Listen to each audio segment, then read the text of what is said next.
About 5 years ago, I started buying preference points for antelope. And my 3 sons, they were kind of skeptic antelope. And I just kept buying them, and I said, let's just go antelope hunting.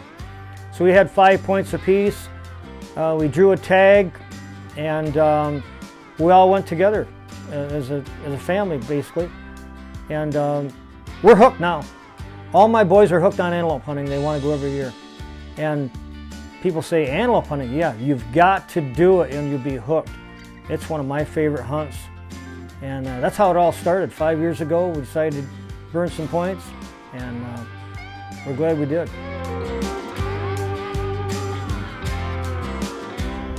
What? Tell me where we're at. We're in Thermopolis, Wyoming, finally, after 20 hours of driving. Okay. We did pretty good, really, didn't we? Yeah, I think so. What's that motel there?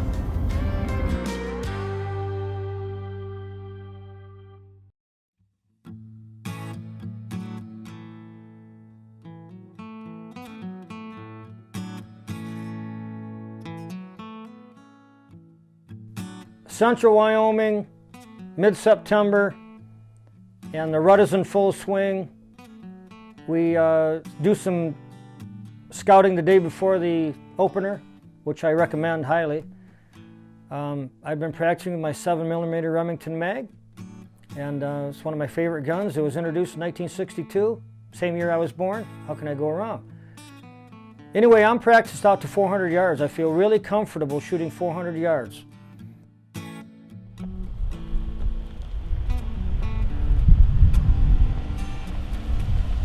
He's closer than 200. 130 yards.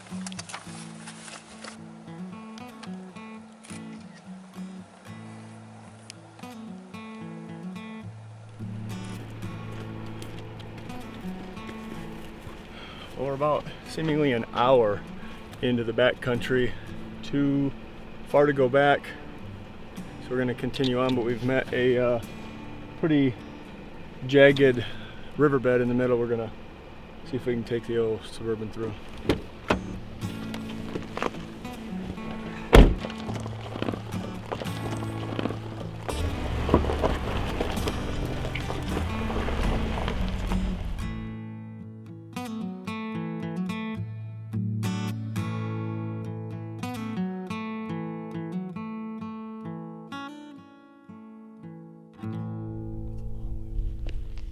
All right, so we're out here scouting, and we just stopped here at this beautiful glassing location, taking a look, and Sonny spotted an antelope up all the way across this valley up on that skyline.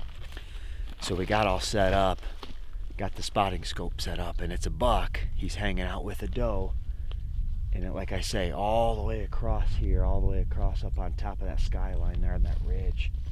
So we're trying to get a look at him and see how good he is, and see if he's something that we want to try to go after tomorrow when season opens.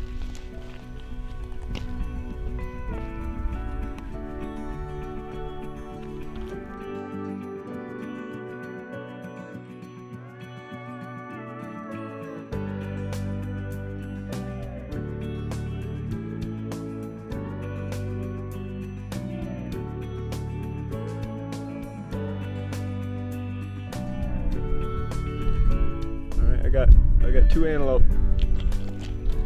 Whereabouts? I see the big sand, looking like the sand spot, the light colored spot. Got it, yep. Directly below. Ways out. Yep, I got him.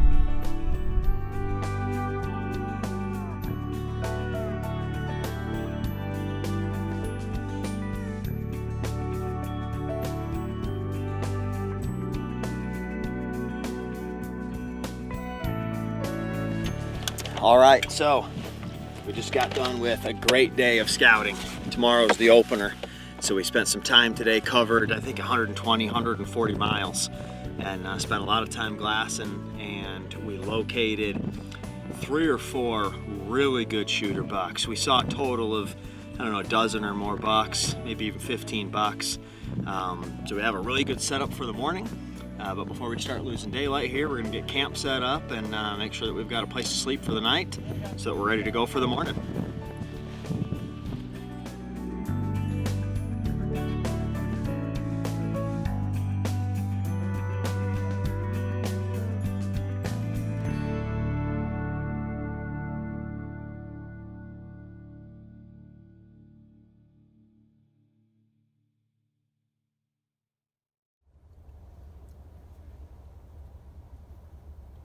We had 5 or 6 bucks that we had located that we were going to hunt the next day.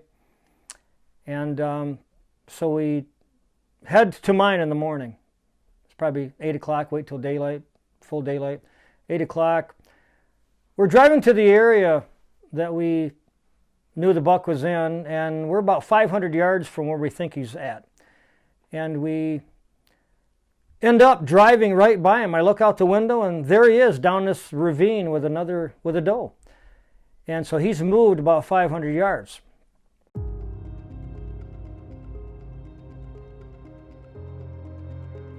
So we decide to continue to go, and then we'll set up. So we get out of the vehicle, and the thing about my hunting party, everybody has a job that they do, and they know what to do, and they're really good at it.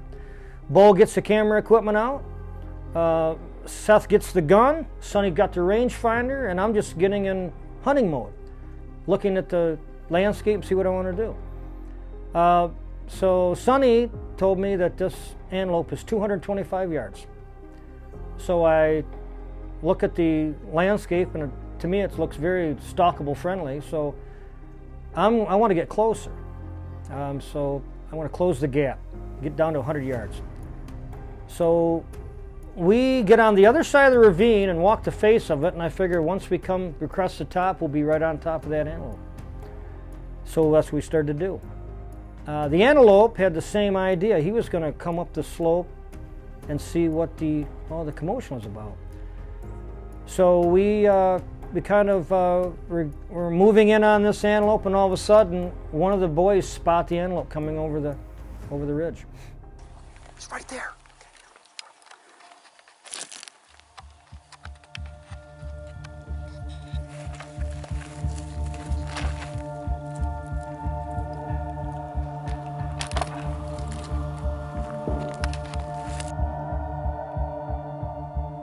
Well, Sonny has got the camera rolling. He's range finding, and Seth, we're all together, and Bo's got the camera rolling, and Seth whispered my ear, "Daddy, 75 yards."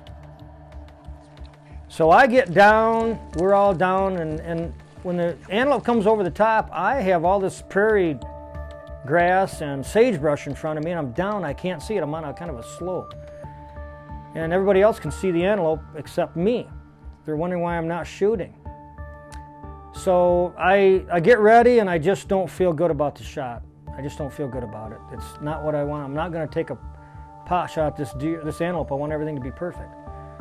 So Seth's talking to me. We decided to move up a little bit. So I finally get into position, and I feel like I have to get higher. So we finally get set up, and instead of being way down, I get up on one knee, stand right up almost all the way up.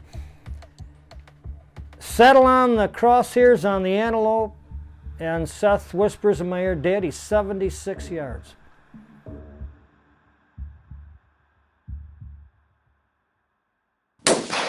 Yes.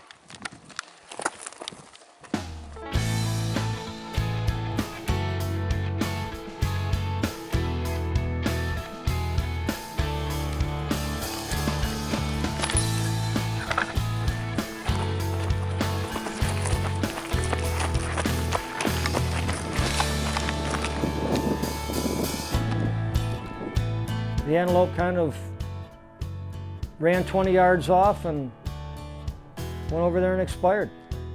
I was shooting ELDX Hornady 162 grains, 3,000 feet per second, and that antelope never knew what happened. It was incredible.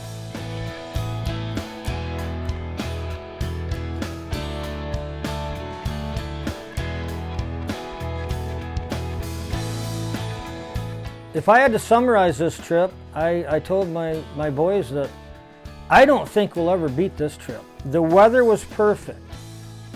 We never seen another hunter. When does that happen? We never seen another hunter. We were all successful. The vehicles ran great. The lodging, the camp was in a perfect spot. I don't think we'll ever beat that hunting trip. I hope we do, but it was incredible. Everything was perfect.